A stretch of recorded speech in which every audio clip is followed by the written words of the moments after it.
Muito bem, nós estamos aqui para mais esse programa nesse canal do YouTube, onde nós estamos gravando para você um comentário bíblico com os 260 capítulos do Novo Testamento. O Novo Testamento possui 260 capítulos, 27 livros, sendo que a maioria desses livros são epístolas, 21 epístolas, 4 evangelhos, um livro histórico da formação da igreja, que é o livro de Atos, e o livro de Apocalipse, que é a consumação e a revelação da pessoa de Jesus Cristo.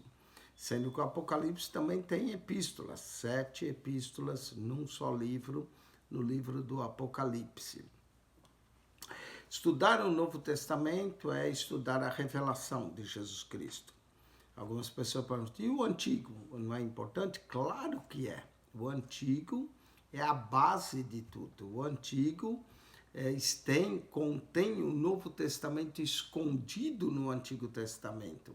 E o Novo Testamento é a revelação de todas as promessas e profecias do Antigo Testamento. O Antigo Testamento é de suma importância. A nossa Bíblia, ela tem aí 3/4 dela é o Antigo Testamento e 1/4 é o Novo Testamento. O Antigo Testamento levou aproximadamente 1.100 anos para ser composto. Ele vai de 1500 a.C., com Moisés, até o último profeta Malaquias, que escreve aproximadamente 400 anos antes de Cristo. Nesse período de 1.100 anos, foram compostos 39 livros das Escrituras Sagradas que formam o Antigo Testamento. Esse é o Antigo Testamento judaico. Há também uma tradução feita do hebraico, quando foi escrito originalmente para o grego, que é chamada Septuaginta, que é a tradução devido a um grande número de judeus que vivia na cidade de Alexandria e só falavam grego. Então Ptolomeu IV, que era o governador, né, o rei do Egito, mandou traduzir as escrituras do hebraico para o grego. Foi chamada Septuaginta, porque usou Septuaginta de 70, usou 70 anciões versados nas duas línguas e que fez essa tradução. Nessa tradução acrescentou-se alguns outros livros que não constam nas nossas Bíblias evangélicas. As Bíblias católicas aceitaram algum desses outros livros, mas não aceitaram todos não. Aceitaram, tinha 15 livros a mais, eles aceitaram 7 a mais. A maioria eles rejeitaram, 8 livros pelo menos eles rejeitaram. Mas como a nossa Bíblia é similar à Bíblia judia, né, a Bíblia dos judeus, o cânon hebraico, então o cânon hebraico possui 39 livros. E o Novo Testamento 27. O Novo Testamento está contido, é um mistério oculto, como Paulo fala, no Antigo, mas que agora foi revelado a nós por Jesus Cristo. Amém? Então, por isso nós começamos a estudar o Novo. Estamos concluindo o 16º livro canônico, que é a Epístola de Paulo a Timóteo. Eles foram colocar na seguinte ordem no Novo Testamento. Primeiro Evangelhos, depois o livro de Atos, que é o nosso livro histórico. Entre Evangelhos e Atos eu digo que é o Pentateuco do Novo Testamento. Aí nós temos 21 cartas, que vai de Romanos até Judas. E aí temos o livro de Apocalipse, que é o nosso livro profético. É profético, mas é epístola também. Capítulo 2 e 3 são as cartas às 7 igrejas da Ásia. Então, é assim composto o nosso Novo Testamento. Então, na ordem canônica, nós estamos no 16º livro. Se você pensar em termos de livro, nós já passamos da metade. Mas o Novo Testamento, a metade não está no número de livros, a metade está nos 6 primeiros livros, né? Porque são 260 capítulos. Quando nós lermos Mateus, Marcos, Lucas, João, Atos e Romanos, nós já lemos 133 capítulos, mais da metade está nesses 6 primeiros livros. Depois a outra metade nos 21 outros livros. Nós estamos concluindo a última carta que Paulo escreveu da prisão Mamertina em Roma. Paulo estava numa prisão pronto já para ir para a morte, não é o tempo da sua partida. Ele escreve essa última carta cheia de amor, cheia de ternura, inclusive agora no capítulo 4, nós vamos ver ele se despedindo. É a sua última carta, vale a pena estudar 2 Timóteo. Ele escreve para Timóteo que está em Éfeso. Ele escreve para ver se Timóteo ainda vem ver ele antes da sua morte. Não é? Então, é uma carta terna, carinhosa. Não tem uma estrutura exata de carta, são mais notas que Paulo escreve, mas cada nota maravilhosa, incentivando a Timóteo a perseverar na fé, não se envolver em contendas de palavras, se guardar que os últimos tempos serão trabalhosos, evitar certos homens, ficar firme nas sagradas letras que ele sabe desde a meninice, que é poderoso para fazê-lo sábio para a salvação em Cristo.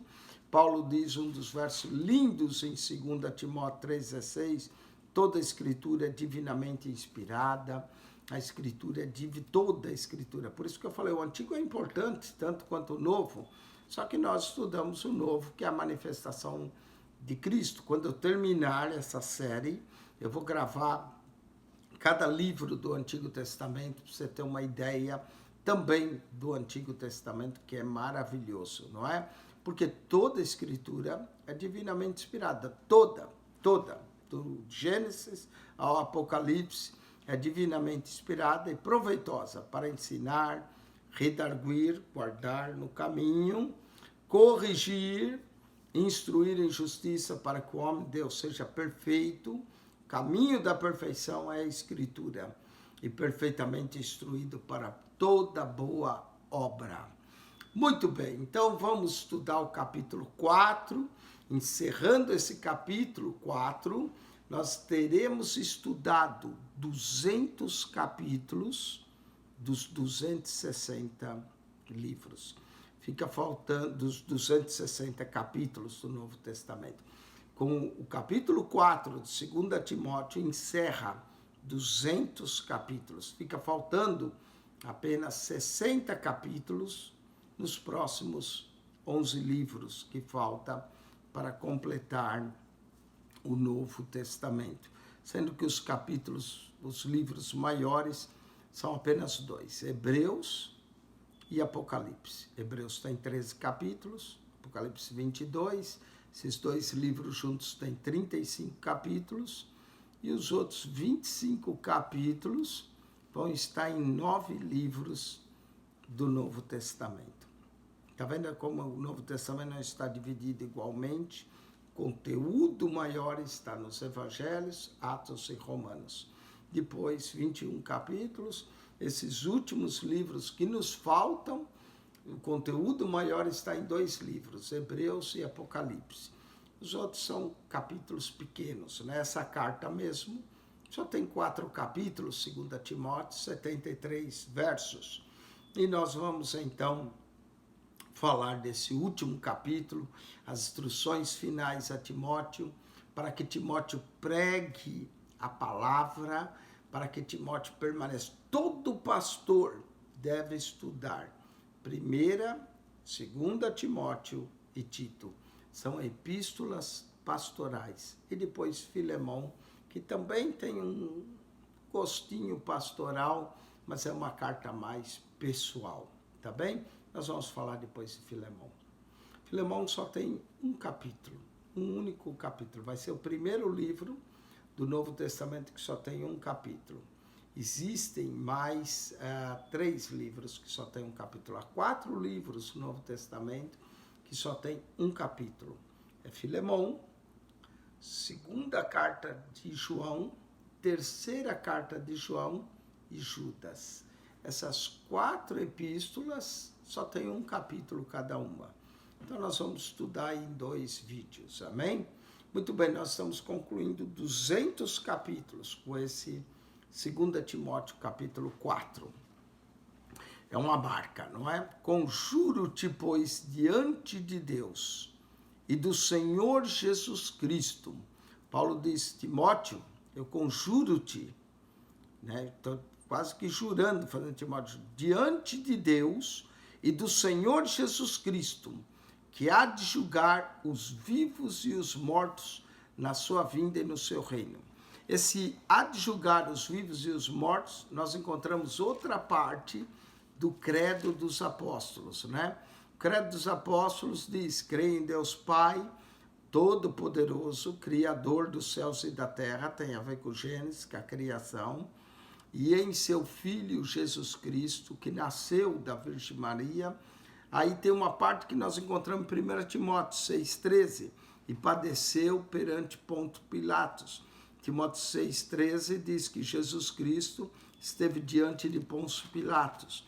E aí, né, que padeceu perante Pôncio Pilatos, foi crucificado, morto, ao terceiro dia ressuscitou, e um dia há de voltar para julgar os vivos e os mortos. Aí a segunda, essa continuação do credo dos apóstolos, nós encontramos em 2 Timóteo 4,1, conjuro-te, pois, diante de Deus e do Senhor de Jesus Cristo, que há de julgar os vivos e os mortos, pela sua vinda, na sua vinda e no seu reino. Há 318 vezes o Novo Testamento fala da vinda de Jesus, do reino de Jesus. Ele virá julgar os vivos e os mortos na sua vinda e no seu reino. O que Paulo conjura a Timóteo que faça diante de Deus e do Senhor Jesus, que há de julgar os vivos e os mortos na sua vinda e no seu reino? Ele conjura isso, que pregues a palavra. Interessante, depois de dizer que toda a escritura é divinamente inspirada, a escritura, e dizer que Timóteo sabia as sagradas letras desde a meninice, segundo Timóteo 3,15, não é? E depois de dizer toda a escritura é divinamente inspirada, dizer o propósito da escritura para levar o homem de Deus à perfeição. Aí ele diz que pregue-se então a palavra. Qual palavra? A palavra da escritura. Que pregue-se a palavra. Quando, Paulo? Ele vai dizer, instes a tempo e fora de tempo. Todo tempo pregue a palavra. Todo tempo anuncie. E olha só, a mesma coisa que ele fala que a escritura servia para redarguir, para ensinar, para corrigir, ele vai dizer aqui, ó, que pregue essa palavra, insiste a tempo, fora de tempo, redarguas, a mesma redarguir, não é? Por os guarda-reios, assim como numa estrada, redarguas, repreendas, a escritura serve para repreender, exorte, a escritura tem o propósito de nos exortar, com toda longanimidade, tem que ter paciência, com toda longanimidade e doutrina. Doutrina é um conjunto de ensinamentos que nós vamos encontrar na Bíblia. Nós vamos ter a doutrina de Deus, vamos ter a doutrina de Cristo, vamos ter a doutrina dos anjos, vamos ter a doutrina do Espírito Santo, vamos ter na Bíblia a doutrina da salvação, vamos ter a doutrina da igreja, nós vamos ter também a doutrina do pecado, nós vamos ter a doutrina da volta de Cristo. Tudo isso são doutrinas que nós encontramos tanto no Novo Testamento quanto no Velho. Eu digo Velho porque quando fala da doutrina da criação, nós vamos para o Antigo. Quando fala da doutrina dos anjos, nós vamos encontrar tanto no Antigo quanto no Novo, não é? Então, com toda a longanimidade e doutrina. Então, a pregação envolve o redarguir, né? Instruções. A pregação envolve repreensão. Às vezes a pregação tem que repreender. Outras vezes a pregação exorta. Outras vezes a pregação traz toda a longanimidade e traz doutrina, ensino. Não é? Muita gente gosta muito de um culto avivado, um culto onde tem profecia, isso, aquilo, mas termina, a pessoa não sabe nem o que aconteceu. ela está lá e o culto foi uma bênção. Aconteceu o quê? Aprendeu o quê? Nada. Não aprendeu doutrina nenhuma, não aprendeu absolutamente nada. O propósito do programa é outro. Aqui não é fazer aquela barulheira toda, aquela histeria, não é? E você se alegrar até chorar umas lagriminhas e depois não lembrar nada. Que o propósito é ensinar doutrina, ensinar a Bíblia. Porque tem muita gente que não sabe Bíblia, tem muita gente que não lê Bíblia, que não suporta a sã doutrina, que é exatamente o que Paulo vai dizer. Porque virá tempo, e já é o tempo, virá tempo em que não sofrerão a sã doutrina. Não querem sofrer a sã doutrina, não querem aprender da Bíblia, não sabe nada da Bíblia e não quer aprender. Não, virá tempo que não sofrerão a sã doutrina. Essa doutrina é sã, o ensino das Escrituras é sã, doutrina da Bíblia, não é? Haverá tempo que não sofrerão a sã doutrina, vão ter comichão nos ouvidos. Comichão é coceira nos ouvidos. Eles querem ouvir o que eles querem ouvir profecia.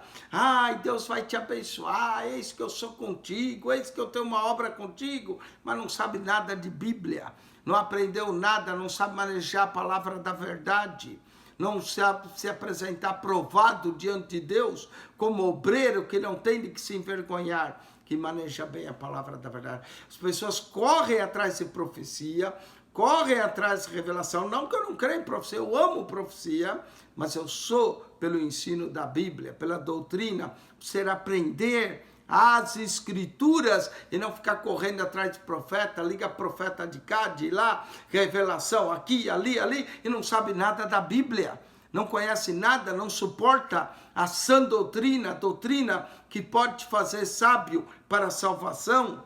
Sofrerão a sã doutrina, vão ter comichão nos ouvidos, a comichão está nos ouvidos, e amontoam para si doutores conforme as suas próprias concupiscências. Olha outro sinal dos tempos, do final dos tempos.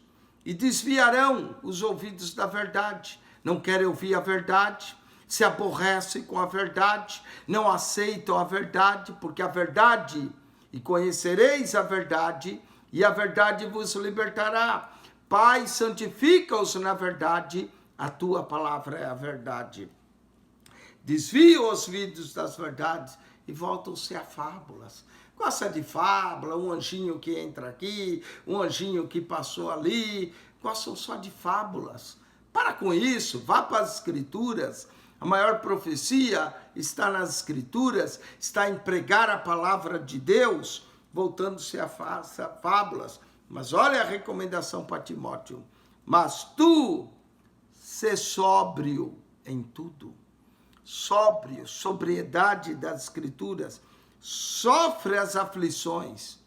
Faz a obra de um evangelista. Ganha almas, mas ganha almas com a sã doutrina.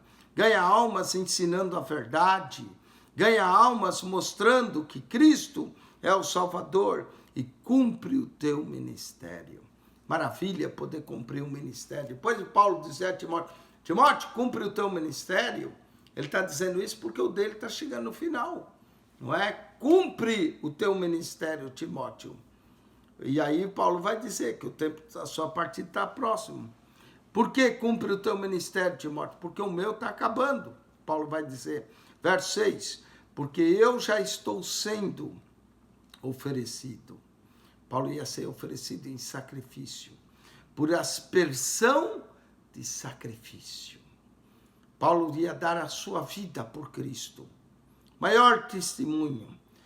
Essa carta é uma carta cheia de amor. Às vezes, quando eu leio, eu tenho vontade de chorar. Ver a dedicação desse homem, ver o sofrimento que ele teve para levar o evangelho. E agora, ele está pronto para ser oferecido por aspersão de sacrifício. O tempo da minha partida está próximo. O tempo dele estava se acabando.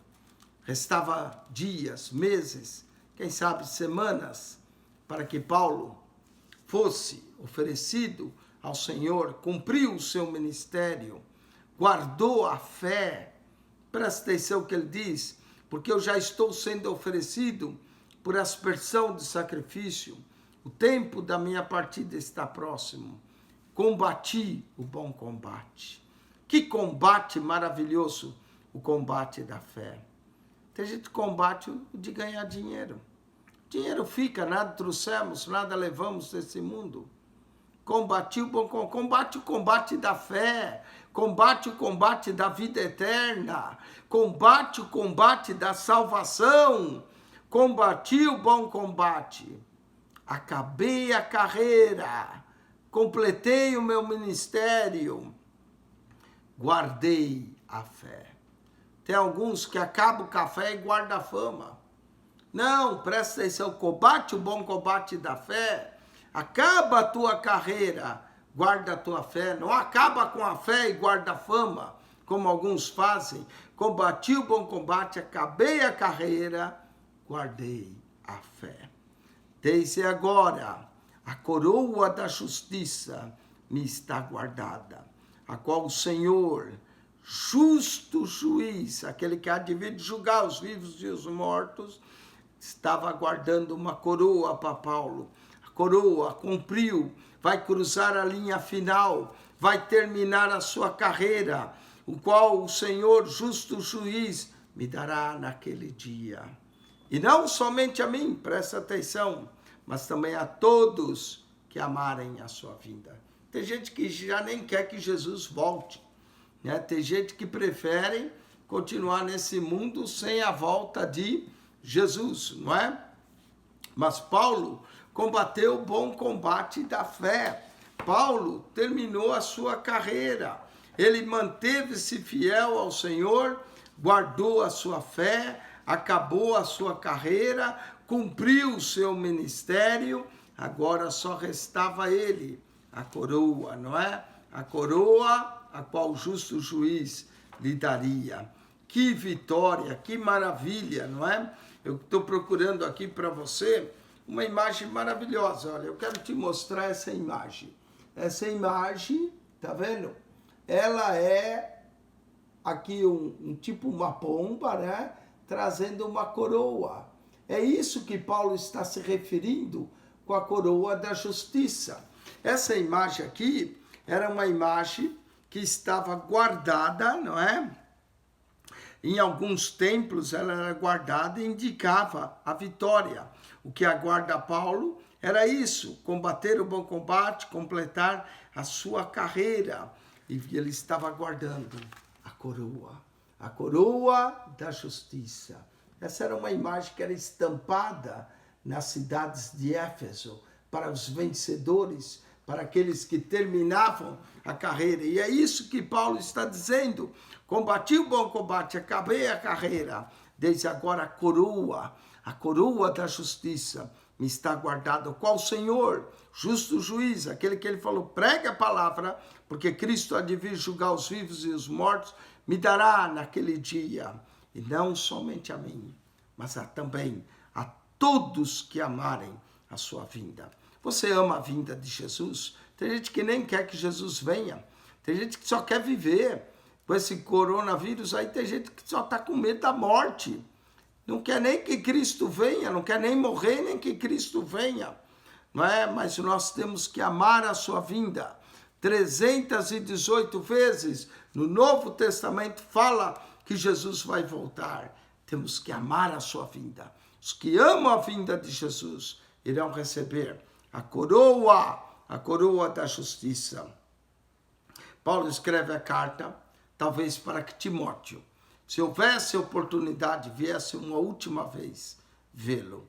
Olha o que ele diz no verso 9. Procura vir ter comigo depressa. O tempo estava acabando. Paulo não sabia mais quanto tempo teria, só sabia que ele ia ser sacrificado, que ele ia dar a sua vida por Cristo, em sacrifício de aspersão. Então ele escreve a Timóteo, Timóteo, procura vir ter comigo depressa.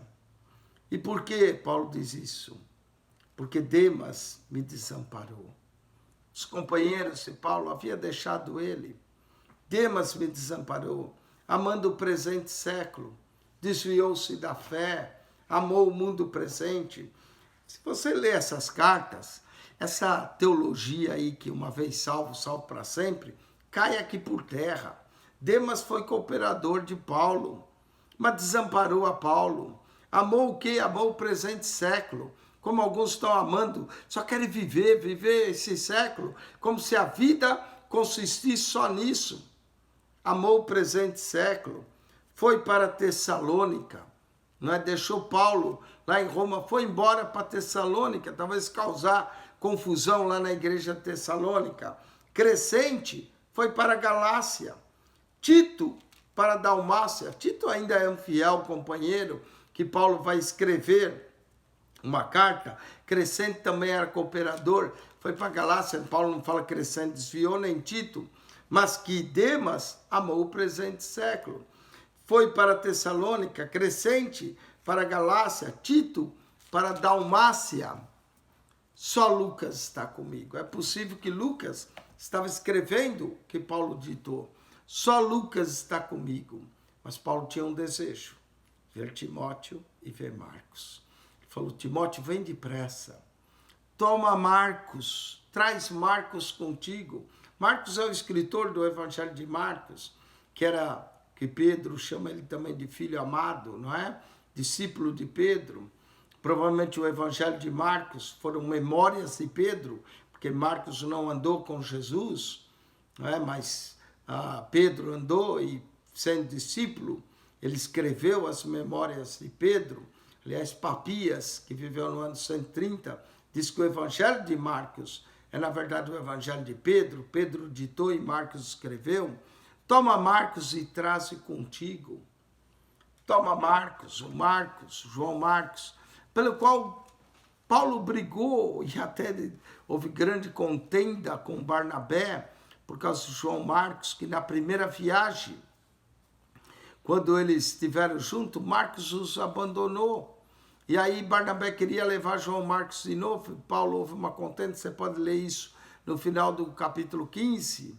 Mas agora, João Marcos amadureceu, Paulo também estava mais maduro. Diz, traze-o contigo, porque me é útil para o ministério.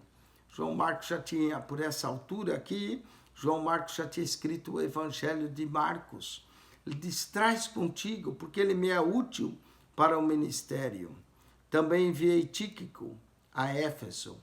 Tíquico levou a carta de Paulo aos Efésios. Tíquico levou a carta de Paulo, você lê isso no final da carta aos Efésios, capítulo 6, verso 21 e 22. Tíquico foi o portador da carta aos Efésios. Tíquico também levou a carta aos Colossenses e a carta a Filemon.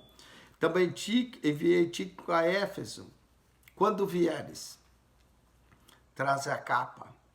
O inverno estava chegando, Paulo queria se cobrir, traze a capa, que deixei em Troade, em casa de Carpo. Então traz a minha capa, aquela capa que eu deixei em Troade, casa de Carpo, e os livros, e principalmente os pergaminhos. Paulo pede 3 coisas a Timóteo, que ele venha depressa, né? Mas quando ele vier, se ele puder trazer Marcos, traz com ele. Traz também a capa, não é? A capa, proteção para o seu corpo. Mas também traz os livros para a mente. E traz também os pergaminhos, as escrituras, para a alma. Presta atenção. Um obreiro tem que estar coberto da capa, proteção para o seu corpo. Mas tem que ter também os livros, a mente. O obreiro tem que ler livros, tem que aprender, mas também tem que gastar tempo com os pergaminhos para a sua alma, alimento para a alma. O obreiro está aqui as 3 necessidades de obreiro: do corpo, não é, a capa, os livros, a mente e a alma. Os pergaminhos, o espírito se alimenta da palavra de Deus. Bem, Alexandre, o latoeiro é alguém que trabalha com latas, não é? Trabalhava com metais. O latoeiro causou-me muitos males. Paulo menciona em 1 Timóteo que Mineu e Alexandre naufragaram na fé. Em 2 Timóteo, ele menciona no capítulo 2 que Himeneu, verso 17 e 18, ensinava que a ressurreição já havia ocorrido. E ele menciona agora Alexandre, na segunda carta, o latoeiro causou-me muitos males. Nós não sabemos males, Paulo não menciona, mas menciona que Alexandre naufragou na fé na primeira carta. O Senhor lhe pague segundo as suas obras.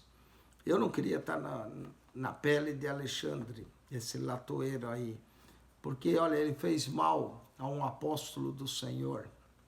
E Paulo diz, o Senhor lhe pague. Paulo seguia o que ele escreveu em Romanos, não vos vingueis uns aos outros, porque diz o Senhor, minha vingança eu retribuirei. E ele diz, o Senhor lhe pague, não é? Coitado desse Alexandre o latoeiro, quando Jesus começasse a cobrar dele o que ele fez ao apóstolo. Tu guarda-te também dele. Presta atenção, Paulo escreveu acerca do Alexandre, esse latoeiro aí, para que Timóteo guardasse dele. Às vezes a gente tem que avisar, ó, esse obreiro aqui, ó, é um problema, guarda-te dele, não é? Como uma pessoa que falou, olha, fulano é bom, boa pessoa, mas se puder evitar, evita, não é? Então, tu guarda-te também dele, porque resistiu muito às nossas palavras. Paulo tentou ajudar Alexandre, mas não teve jeito. Quando naufragou de vez. Verso 16, ninguém me assistiu na minha primeira defesa. Essa primeira defesa pode ser quando Paulo compareceu pela primeira vez perante Nero. Antes todos me desampararem, que isso não lhe seja imputado. Paulo ficou sozinho, até quando ele foi julgado por Nero. Mas o Senhor assistiu-me e fortaleceu-me, para que por mim fosse cumprida a pregação a todos os gentios a ouvissem.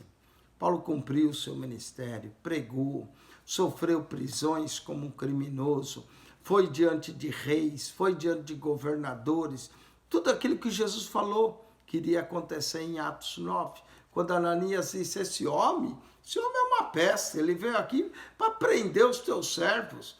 E Jesus disse, vai Ananias, porque esse é um vaso escolhido para mim, para levar o meu nome perante reis, governadores, e eu mostrarei o quanto ele há de sofrer pelo evangelho. E Ananias foi, não é?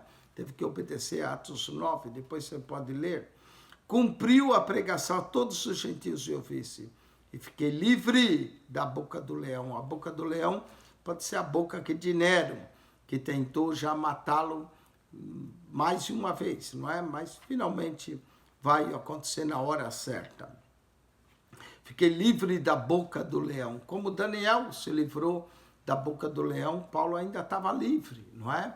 Paulo ainda continuava escrevendo, Paulo ainda continuava anunciando, até o momento certo que Deus tinha para ele. E o Senhor me livrará de toda má obra e guardar-me-á para o seu reino celestial. Presta atenção, o destino do servo de Deus é o reino celestial. Nós somos destinados não para um reino na terra, mas para um reino nos céus. O Senhor me livrará de toda má obra, me guardará para o seu reino celestial, a quem seja glória para todos sempre. Amém. Olha, é típico das cartas de Paulo terminar com 1, 2 ou 3 améns, não é? Romanos tem uns 3 amém. 1 Timóteo tem 2 amém. 2 Timóteo tem 2 améns também. Paulo praticamente está completando a carta em 2 Timóteo 4,18 com esse amém. O Senhor me livrará toda obra, guardar-me-á para o seu reino celestial, a quem seja glória para todos sempre. Amém. Mas aí Paulo abre mais um parênteses para deixar uma saudação para os irmãos. Saúda a Priscila e Áquila, que viviam lá em Éfeso. Timóteo, saúda eles por mim. A casa de Onesíforo, Paulo já tinha anunciado, logo no primeiro capítulo, que Onesíforo não se envergonhou das suas cadeias, capítulo 1, verso 6. Quando foi a Roma, procurou descobrir onde estava Paulo. Paulo já tinha mencionado que o Senhor usasse de misericórdia para com ele e sua casa. Enquanto Onesíforo ajudou ele em Éfeso, ele manda saudações para Onesíforo. Erasto ficou em Corinto. Deixei Trófimo doente em Mileto. Paulo aqui menciona vários companheiros. Procura vir antes do inverno, por isso que ele pediu a capa. Eubulo, e Pudente, e Lino, e Cláudia, e todos os irmãos te saúdam. Irmãos de Roma, né? Eubulo, Pudente, Lino e Cláudia. Essa Cláudia, alguns afirmam que era esposa de Pilatos, que ela se tornou cristã. E é interessante, na primeira carta ele menciona Pôncio Pilatos e diz que Cláudia é sua esposa, aquela que teve o sonho para que Pilatos não entrasse em juízo acerca de Jesus. Se essa Cláudia é mesmo a esposa de Pilatos, ela que é uma boa crente, merece ser citada, pelo menos na última carta de Paulo. Na primeira, Timóteo, ele cita Pôncio Pilatos. Na última, cita Cláudia, irmã Cláudia, crente, esposa de Pilatos, que veio a crer em Jesus. Procura vir antes do inverno. Eubulo e Pudente, Lino e Cláudia, todos os irmãos te saúdam. O Senhor Jesus Cristo seja com teu espírito. A graça seja convosco. Amém. Que linda carta, que carta linda, maravilhosa, que eu aconselho você ler com cuidado, com amor, absorvendo o ensino dessa carta, absorvendo aquilo que o apóstolo Paulo fala, e com isso nós concluímos mais um livro do Novo Testamento, 16º, na ordem canônica, apesar de ser o 16º, em termos de capítulo, completa-se 200 capítulos, com esse quarto capítulo, 2 Timóteo, resta apenas 60 capítulos para nós concluirmos todo o Novo Testamento, e 11 livros, mas 11 livros menores. Tito, que é o próximo, só tem 3 capítulos, Filemão só 1, não é? Aí Hebreus tem 13, depois Tiago 5, 1 Pedro 5, 2 Pedro 3, 1 João 5, 2 João, 3 João e Judas apenas 1 capítulo, e o Apocalipse 22 capítulos. Esses completos 60 capítulos em 11 livros que falta para nós concluirmos. 2 Timóteo, capítulo 4, completa-se 200 capítulos. Quem esteve convosco mais uma vez, pastor Eugênio Piacentini, trazendo uma visão geral do Novo Testamento, capítulo por capítulo, verso por verso. Espero que você desperte em você o desejo de estudar as Escrituras.